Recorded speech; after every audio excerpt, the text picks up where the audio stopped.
it feel to be part of the grand design, friends? The fantastic mosaic of existence, eh? Are you holding up your end of the spectacular illusion?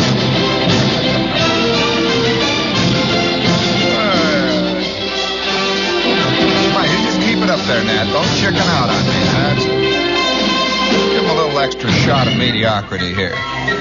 Galloping mediocrity. It's the grand design.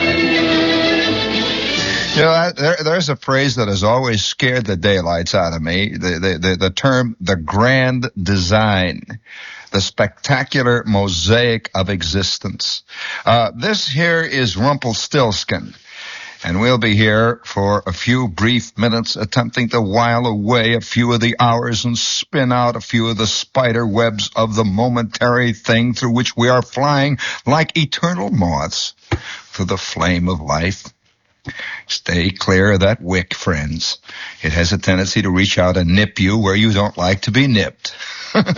You know, speaking of the grand design of existence, as long as we're going to face this head on, we might as well face it head on. No one has ever yet been able to say, what's going on in there, fellas? You all seem to be hung up on some machine or something. What is it, speaking of the grand design? Believe me, I'm convinced that the one thing that makes it possible for guys to bomb cities without feeling any sense of conscience is that they're all hung up in driving the machine. That the machine is so hard to drive and so intricate and so difficult to operate that they forget completely what they're doing. You know, they throw the things and numbers up, some of the things will click. And, of course, they're blowing up the entire population of Yugoslavia. It doesn't make any difference. They're flying an airplane as far as they're concerned. They're operating. This is part of the grand design, and I suspect that this is what work is. I suspect that as long as we can get involved in gigantic machines, we forget about it completely. I mean, I know more than one guy who has spent $5,000 on a car that he never drives. It's the grand design. It's part of the machinery. He gets all involved in buying the car and polishing it and cleaning it and doing the whole schlemoo with the thing, and he never gets into it and says, well, now we're heading for Tondo. To him, somehow, that would be drawing the point of what he's doing. And I suspect that the point is something none of us... Hello, Test. Hello. Wow. Speaking of points, you know, somebody the other day, I don't know who it was, somebody the other day brought up the subject of tattooing.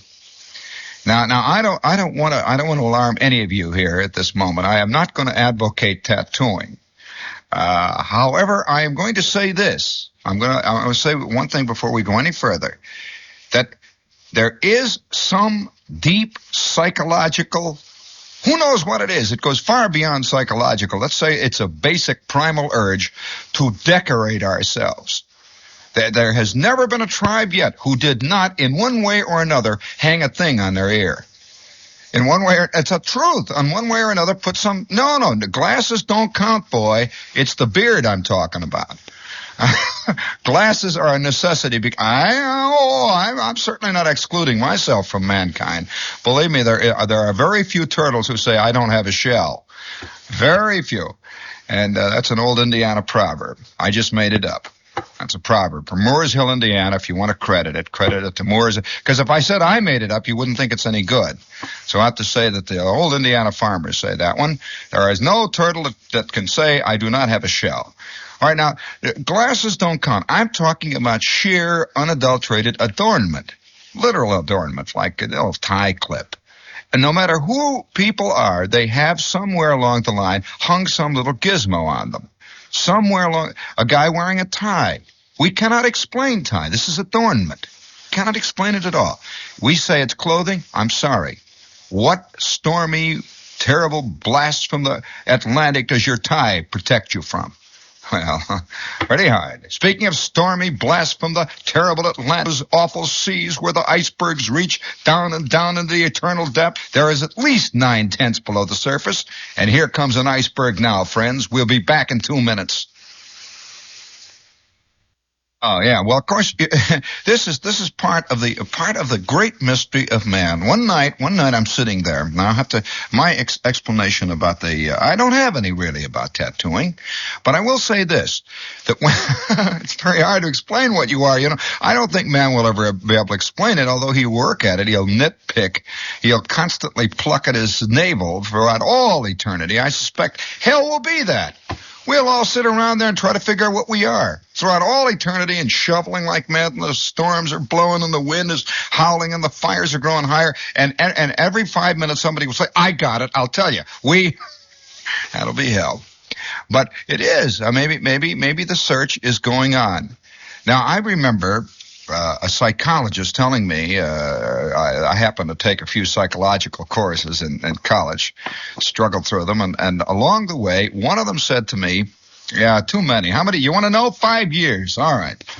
So you can see where the problem lies. I no longer can look at anything with an unjaundiced eye. I just cannot look at it to the same eyes that Norman Rockwell looks at life through.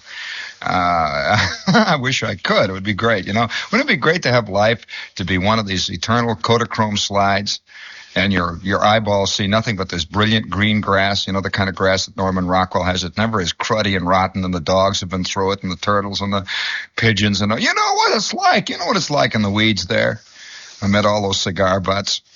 You got to face it. Well, nevertheless, I will say this. This is just a casual observation. Mention tattooing, and everybody says, what? Even the tattooed, especially the untattooed. They'll listen. This is one of the basic things. In fact, one night, I'll tell you a little thing that happened to me one night. I'm a great shortwave listener. And I've got, of course, I'm also an amateur radio operator, so I've got all this equipment, and I can hear, I listen to stations in Spain, I listen to stuff coming from South Africa and all that. And one night, maybe 3, 4 o'clock in the morning, and I'm sitting in the Midwest there, and it was a hot, steamy night. And I've got my shortwave receiver on, and I'm DXing, I'm ranging across the bands, and I come upon the sound of Big Ben. Now, Big Ben is enough to scare the daylights out of anybody, especially living here in the colonies. Oh, yes, you hear the Big Ben coming out of that shortwave receiver, and you know that there's something going on there. Believe me, it goes far above and beyond Peter Sellers. It goes a boom, and it echoes. There's something about listening to shortwave anyway. It goes like that. They're really picking it up there, too. It isn't a recording. They're picking up the sound of Big Ben. It rocks out. And, of course, I'm sitting right there in the middle of Indiana, and the corn and the cantaloupes are growing, and it's hot. And I'm listening to the whole story of Western culture there. All of it. It all comes out of there. It spreads out like a great mosaic, a great carpet. From there, right there. And there's a brief pause. And they announce it. Oh, they pause beautifully on the BBC. There's absolutely unhurried. Just goes on. There's like a minute and a half, 2 minutes. The Americans can't stand that. I don't know a radio station that can stand more than 10 seconds of silence without everybody breaking out in the hives. Immediately, they're all excited. But not so the BBC. It goes... This is the BBC calling. This is the BBC calling. London calling. Just lets it hang there. Well, you get a little nervous there, when you're sitting next to the Baptist Church in Hammond, Indiana, and all of it, And somehow it isn't really London calling. It's all the ages calling. It's history. It's all eternity. There is no such thing as modern or past or anything. It's eternal. Oh, it really is. You listen to the thing. And suddenly the announcer says, in just one moment, Professor Paul Moriarty will appear with his nightly lecture. And on comes Professor Paul. Good evening, folks. This is Professor Paul Moriarty. And he comes out with a strange kind of accent, and he's a professor of tattooing. And for 15 minutes, the BBC sprays the story of tattooing all over the Western world. Now, he wasn't taking a downgrading look at it. He wasn't taking, he was talking about tattooing the way other people talk about Botticelli. the way people talk about Haydn. It was a great and massive art, and it just went. And I suddenly realized this is quite true, literally true. That tattooing you'll find in the central heart of the Nigerian jungles. They'll tattoo. You'll find tattooing in Australia. They're tattooing away there. And I have a piece here that illustrates something very important here about the problem of tattooing and what it is. What are we trying to say with it? What are we trying to say with the chrome strips that run down the side of our cars? What are we trying to say to one another with the earrings? What are we trying to say to one another with the costume jewelry? All the whole business. No one knows. No one quite knows. In fact, very few even think about it. Listen to this. London. More children are being tattooed, often with unsuitable designs. It's from London. Well, I don't know quite what is a suitable design for tattooing. I must ask the professor that. But he says often with unsuitable designs. That conjures up a fantastic picture. Can you imagine several unsuitable designs that you can see tattooed on yourself? And listen, Dad, I didn't think of it. You thought of it. You've got your own unsuitable designs. More children are being tattooed, often with unsuitable designs. Dr. George Shepard reported in the medical news today in Britain. He said an American airman refused to marry an English girl until she removed from her arm a tattoo reading, "I love George." His name was Fred. The airman, that is. Well, now, this is an actual story. It says there was a two-year waiting list at her local hospital of persons wanting a skin graft, the only method of removing tattoos. He said a 2-year list to get the darn things taken off. The doctors cited the case in demanding that tattooing of children without parents' consent be made illegal. Well, I one time, I don't know of many men who have not had a brief, momentary urge to have something tattooed on their upper forearm. If you say no, I say you've got gland problems, and you better go find out about it. Oh yes, I'm telling you this, and before we get into the sordid tale of how Shepard almost got tattooed with an unsuitable design in the city of Long Branch, New Jersey, eons ago, we will get on with that horrendous. And by the way, if there are any kids listening, any people that are squeamish listening, you just better go, because this is a terrible story, one that I do not like to recount too often because I break out in a sweat. We will be back in 2 minutes to tell you this hair-curling tale of woe, perdition, and torture. Please. All right, now we're back here. Now, first of all, I must preface this story and say that man in captivity, and when I say in captivity, when he is captured by society itself, when he's in the family unit, rarely gets tattooed. Now, I like to believe, and I've often thought, that man, when he's in what we call the basic unit of society, is literally man in a cage which he's created for himself. And you know that this image has been used for countless years by poets, by writers, by operatic composers, the term cage. You know, it's a funny thing about society. It is both a cage and a refuge. It's a cage and a cave. It's warm and it's also cold. Is the family a place where you're trapped, or is a family that is it a safe haven? Well, it's a difficult thing to say. It really is. It keeps vacillating in your mind, back and forth. A certain moment you say, "Oh boy, if I could ever blow this thing. Ooh, if I could ever fly this trap. Wow."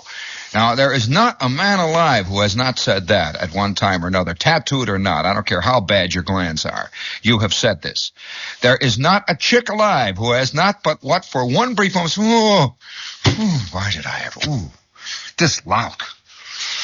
Oh, these kids, this icebox, the whole scene, All right, there it is. And yet, 5 minutes later, you're all there around the table, and the soft music is playing, and there is the look in the eye and say, "You know, Madge, I was nothing before this.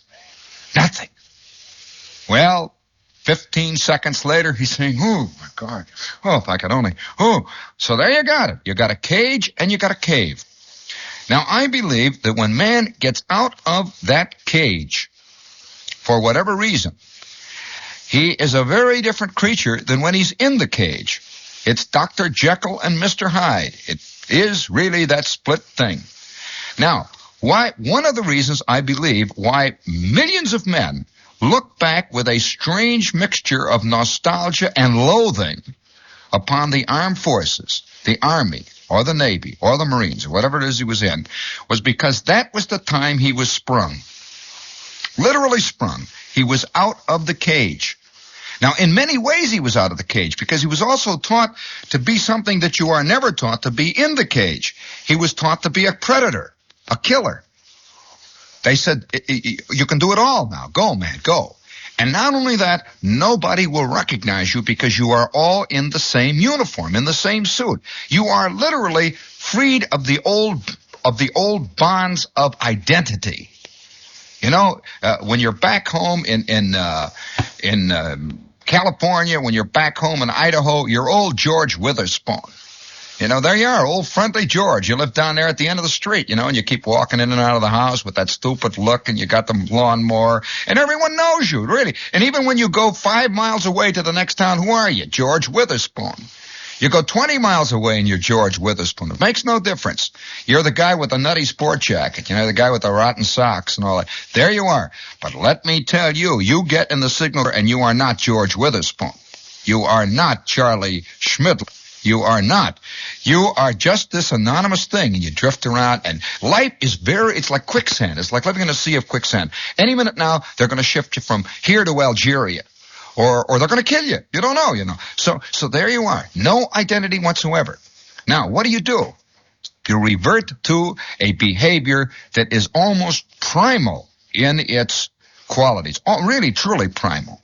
Guys drink. Oh, I mean, guys that are not, no drinkers. They're not even drinkers. The minute they put the suit on, they put them on a train and send them off to Fort Whoopee somewhere. What do? Oh, right, give me a bottle of beer. Hi, Charlie. Hi. Why? No, he's out of the cage. He does not know. He's driven by forces beyond his control. 15 minutes later, he's in a town. He sees a girl doing on the street. Hey, baby, hey! And he's running down the street, yelling and hollering. Back home in dismal Seepage, Iowa, he barely looked at him. Boy, you let him loose on the streets of wherever it is, and he's a madman, you see, because no identity. He isn't George Witherspoon anymore, or Charlie Schmidlap. What is he? He's just this thing in this, he's got this universe. He's like an animal. He's like one of 18 million skunks. You can't tell one skunk from the other, just got all the striped on the back, and they all yell and they run. And so here he is. He's out of the cage. Now, what else does he do? What else does primitive man do? Well, many really fine social anthropologists have reported that one of the basic means of determining various levels and types of civilizations and primeval tribes and in tribes that are living in the Stone Age is the kind of decoration, the kind of tattoo they have. Until certain tribes, are tattooed from birth. I mean, way down the level of civilization, and they tattoo. You know how they do it there? Boy, they really do it. They slice the skin and they fill it full of clay until finally the person is tattooed from head to foot all the way over. Now, as the tribes go higher and higher, quote, in certain kinds of physical anthropological studies, the tattooing gets more and more subtle, till eventually it practically disappears and consists of maybe a little discreet earring that a person will wear. Oh, yes, you notice that the very wealthy hardly do it at all until finally they have that simple black dress or the simple black suit. And as you go down the level of slobs, the ties get wider, the lapels get wider, the stripes get brighter, the socks get wilder, and the shoes become three-toned shoes, and it goes all the way on down, and it's a measure of civilization. Speaking of the primeval forces, I think we better let the old sales department have a couple of shouts here for a moment. We'll be back in 120 seconds. Oh, by the way, before I must tell you one more thing. That none of us are immune from this. Not one. Any more than the lion is immune from, the taste of blood. He tastes it no matter it. You can teach him how to eat carrots. There is still a look in the eye when a zebra walks past. He hates himself for it, but he sure would love a great big fat lamb chop. He sits there and looks. Well, that's the way we are, We cannot escape. And speaking of no escape, you're not going to get away from this, Dad. And there you are, Well, now, as the guy gets out, and I suppose I shouldn't talk like this about loved ones, but as he breaks out of the cage, his desire to get and to return to the ancient tribal ways becomes almost it becomes an overwhelming thing. Now, have you noticed that almost everybody who is tattooed was in the Army or the Navy? This is a truth. Almost invariably. Very few guys walk right out of BBD and over and say, I think I'm going to get an anchor put on the top of my head. What I'm going to do, can you imagine a guy sitting around tomorrow morning, he's at the insurance office, and he's out with Clarence, and they're out for lunch, and they say, hey, Clarence, why don't we go over and get Mother tattooed on our arms? It just doesn't happen. But it is a very, very natural thing in the Army. Very natural. He's completely out of that old cage of civilization. And now, not only is it natural, there's an urge to do it. Literally an urge to do it. And so, I'm going to tell you a terrible thing that happened to me. One night, I'm in the Army. I've been in the Army a couple of years, and we're banging around. And already I'm returned now to my primal state. I've got a pair of tusks where, oh yes, I've got tusks and the whole thing, and there's a certain hairiness of outlook too. You don't worry about things like dirty clothes or anything anymore. You smell and guys in the Army, I knew guys even living in the barracks who would go for 4 months without taking a bath or a shower. Oh yeah, you could if you lit a match near them, within 5 feet of them, there would be that blue butane smoke. The gas would light, and it's just the way barracks lives. Oh, you walk through the barracks. These are things you never hear about in Army stories, but you walk through the barracks at 2:00 in the morning, and you can tell whose bunk you're near. If you've been in the company long enough, you just walk through there, and there's a lot of problems. And so when you're in the Army, you're of course driven by these things which nobody really recognizes in society. So one night I'm out with Gasser, and we are. Well, what do you mean? This is my friend, Corporal Gasser. I was Corporal Shepard. So we're out. Yeah, well, I don't often use my military rank. Have you ever noticed? No, I don't like to, throw my weight around here and that kind of thing. I think that's an awful affectation. I do. I really do. I can remember when I used to sit there in the barracks once in a while. I got a radio, and there was a guy named Major George Fielding Elliott. Do you remember? He was always making news commentaries and vast pincer movements and different places and gigantic strategical operations. And we never could figure out how the devil a major got to be so big. He was dealing with vast pincer movements. Most of the majors I knew were down in the supply room, in charge of Form 32s and handing out shoes and all that, But I often thought of myself as appearing, eventually post-war and doing great commentaries, and this announcer would say, and now here tonight with the war news and a commentary on the strategic situation is Corporal J.P. Shepard.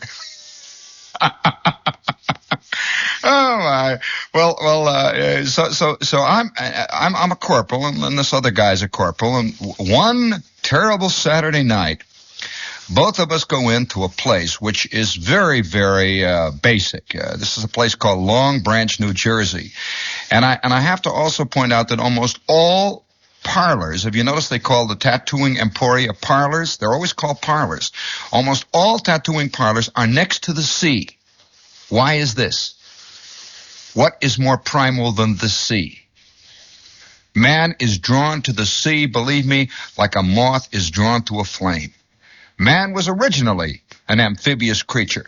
And so when you get next to the sea, when the wind is blowing in, and you're in the Army, you're out of the cage, you're in the Navy, you're out of the cage, you're in the Marines, you're out of the cage, what is more natural than to decorate the skin in the ancient tribal markings of your kind?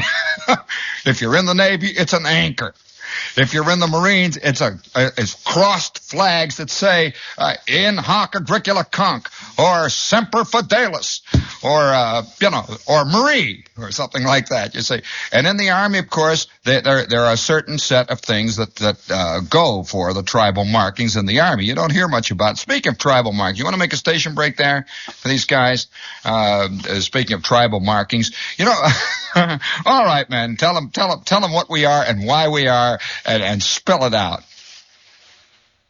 Okay, and as long as we've knocked off here for a couple of seconds, I would like to return once again to the ancient tribe and the old cage. I think the old cage of commerce, the old cage of social intercourse, buying and selling, the old marketplace. I think this is part of the cage. I really do. In the Army, there's no such thing as the barter table. There's no such thing as the bazaar, unless you can call the PX the bazaar. It isn't really that. It is bizarre in certain ways, but not quite the way I'm speaking of it. And so now let us all, as we are wont to in this great, great, massive mosaic of civilization, let us all link hands now and pray quietly towards the commercial department. Okay. Now I've just got to tell the story about the tattooing. Gasser and I are in town at a place called Long Branch, New Jersey. Now, Long Branch, New Jersey is a kind of, best way I can describe it is a kind of a rundown boardwalk town that gets very dark at night. And they invented Long Branch potatoes there, you know. Oh, yeah, and no, not in the Army. Nobody surf cast in the Army. In fact, when we were there, nobody had discovered surf casting. That isn't what they did. They'd machine gun fish once in a while there, or throw hand grenades in the water, or seine them out or something, or spear them. But nobody, the sports world had yet to be discovered in those days. And we're cruising around Long Branch. Now, there was a tiny USO there. Now, the USO can go just so far. Towards assuaging whatever it is. Now, the USO, in a way, really is a kind of outpost of the cage. And so we would go to the USO, and there would be the donut counter and the coffee machine, and they'd give us milk, and Gasser and I were drinking the milk and eating the donuts and playing a little ping pong, and the girls are very nice, and it's all like home, it's kind of very polite, and they've got ferns over in the corner.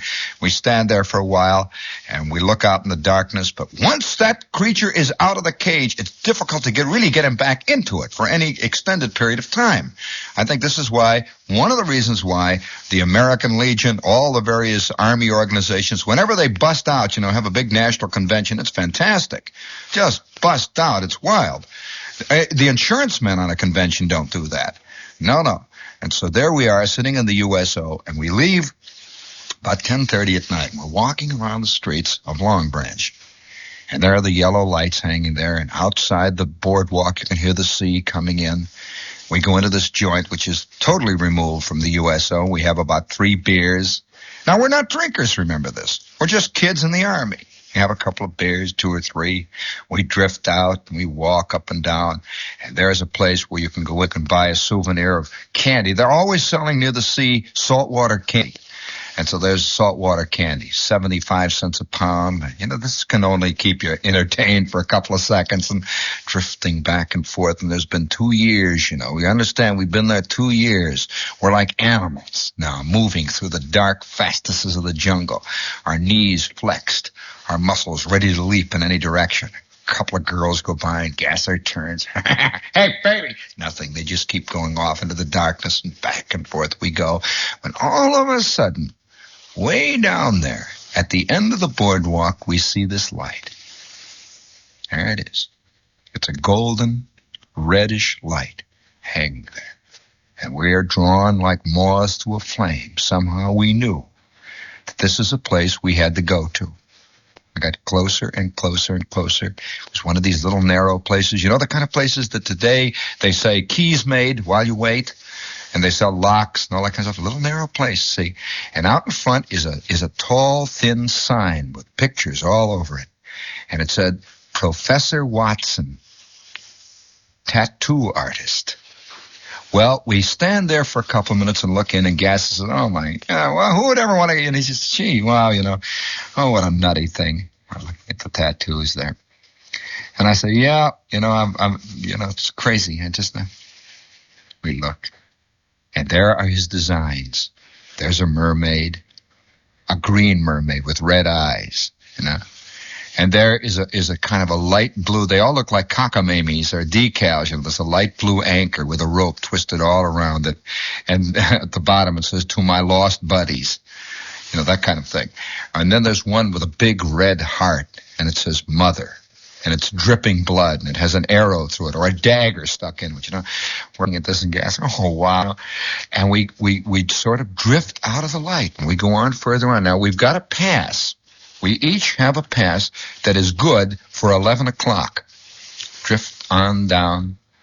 And we get down to maybe a half a mile down the boardwalk, and Gasser says, let's go on back to the bus. There's nothing going. There's nothing cooking. Let's get back to camp. It's now about 10:30 roughly. So we turn around and we start going past again. We drift on down towards the bus, and we have to go right past old Watson's place. And we look in again, and there is Watson sitting in there, and there's a sailor. This guy's got his jacket off, the white top off, and he's sitting there with nothing but the white pants on the bottom, and he's got his hat on. He's got his sea hat on. And the guy is bending over him, and he's got a needle. Have you ever seen them tattoo anybody? Well, for those of you who haven't seen it, it looks like one of these wood-burning sets. He's got a little needle. It's like an electric pen. And he has a technique. He has about 9 of them that are different colors, you see. They're all in a little rack there. If he wants red, he goes... Then he reaches for the blue... And, of course, the guy sitting there, his mouth is all screwed up, and he's sweating. Ow! He looks out at us, and Gasser looks in at this guy, and the guy's, he's looking out real sweaty, it's like, wow. And the professor says, "Here," and he hands him a glass of water. He says, "Drink a little water." Because, getting tattooed, like any real tribal rite, is painful. There is no such thing as a tribal rite that just passes in the night. And so we are fascinated by this and somehow drawn to it, absolutely drawn to it. The sailor's sitting there, and Gasser he says, let's take a look around. Let's go in. And the next thing I know, I am in parlor, the tattooing parlor, watching the sailor get tattooed. Now, he was having a tasteful design there of a ship sinking that was being done, and it was very tasteful, and you could just see the stern of the ship, and you could see the waves, and under it he had Lexington written. He had been on the Lexington, say, and he had the date, they were putting the date there, and a Coral Sea or wherever it was, the Lexington went down, and, the guy, and he was making the sea green, you see, he was going, and the guy was going out of his skull with the paint of it, you see, but there it was, and he kept looking down, and you could see as he looked down that he was seeing the Lexington go down in the Coral Sea, and he was seeing that forever and ever and ever he would carry this away. It was just like some great achievement that he himself was achieving. There was a sense of satisfaction about it. And old Watson looked up and he says, "Can I do anything for you boys?" And Gasser says, "No, we're just looking around."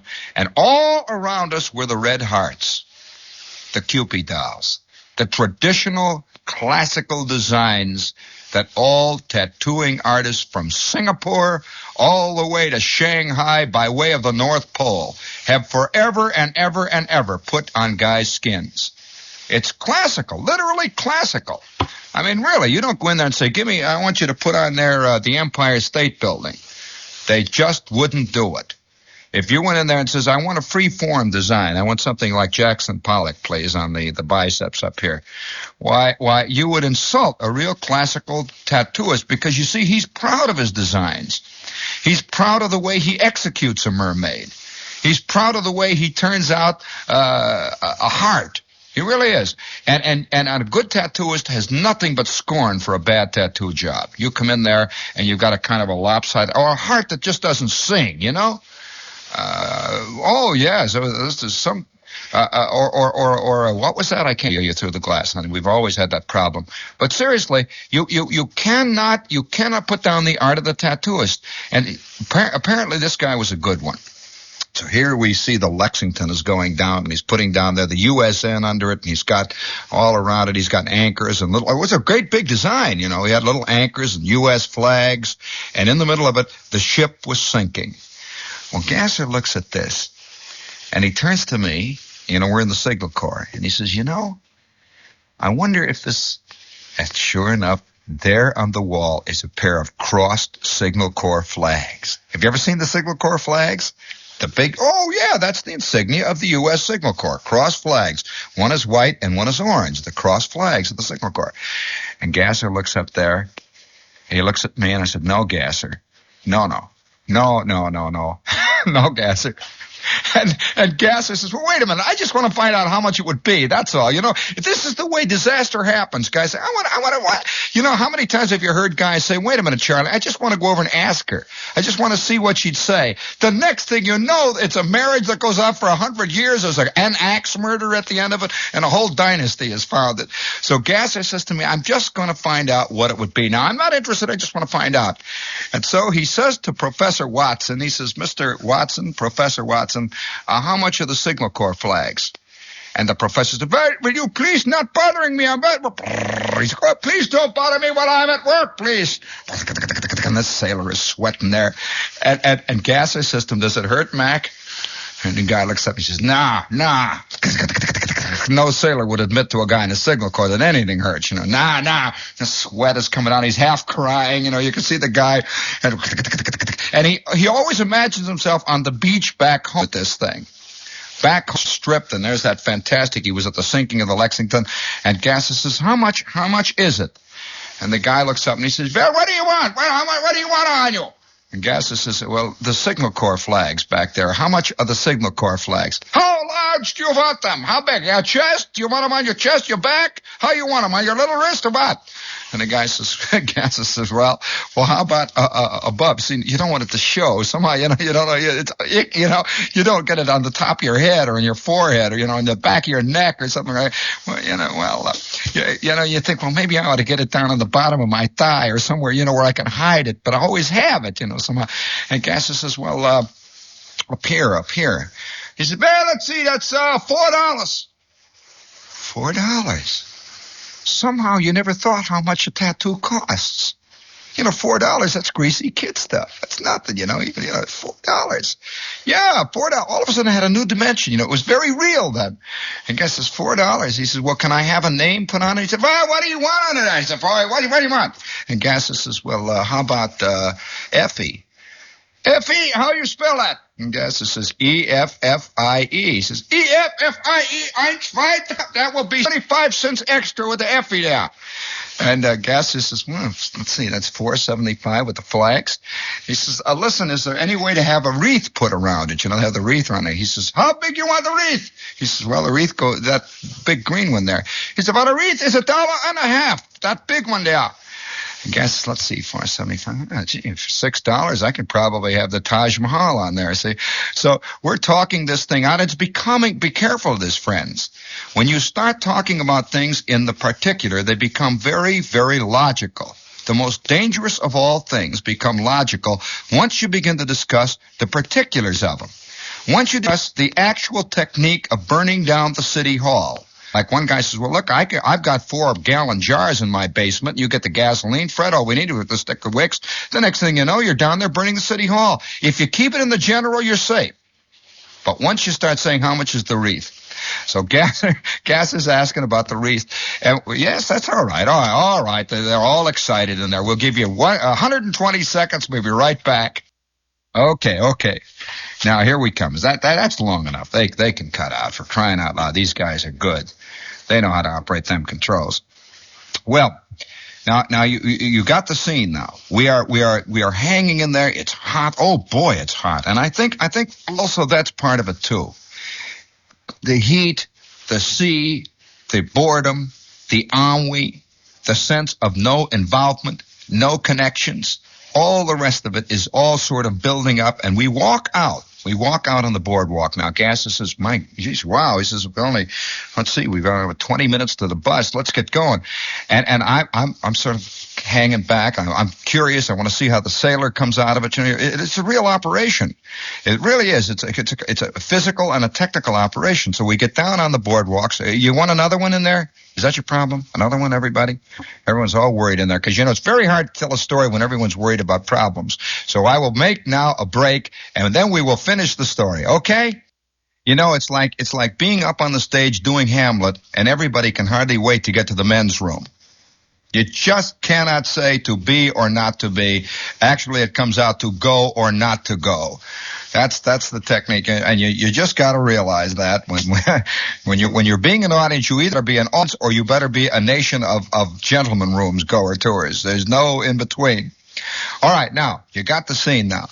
Gasser and I'm telling you, I'm not inventing this. This is exactly what happened. I came very close to having a curse on me, a blight for the rest of my life.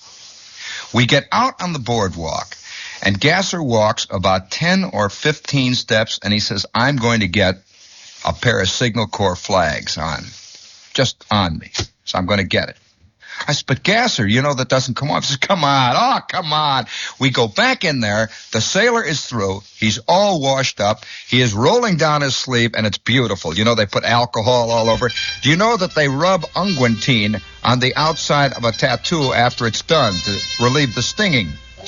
Gasser sits down in the chair, and I watch with fascination as he begins to grow this beautiful pair of orange and white Signal Corps flags with the inscribed name in blue and red letters, Effie, forever. On and on it goes. Well, do you know that 3 minutes before the hour of 11, I sat down in the chair and I had picked a mermaid. I had picked a big yellow and green mermaid that was going to be inscribed on my left arm right here, under which would be the simple statement, Esther Jane Albury, eternally yours. Well, oh boy, all I can say, it was one of the close shaves of my life. I'm sitting down there. I sat down in the chair when the professor says, be close at 11. Can you come back tomorrow night? It is very difficult in the heat. Come back tomorrow and I will fix you up. And I say, well, come on. He says, no, I do not. I cannot stay open one more. He's come back tomorrow night. I got up off the chair. We went out into the bus. Gasser is sitting there with his arm hurting. And all the way back to camp, I thought about having Esther Jane Albury, eternally yours. And it got better and better. And then came the cold gray light of dawn the next morning. And I am still sitting here, untattooed, unmarked, and somewhere Esther Jane is spinning forever her own life. Praise be to the Lord. The way it later turned out. Oh, man, that was a close one.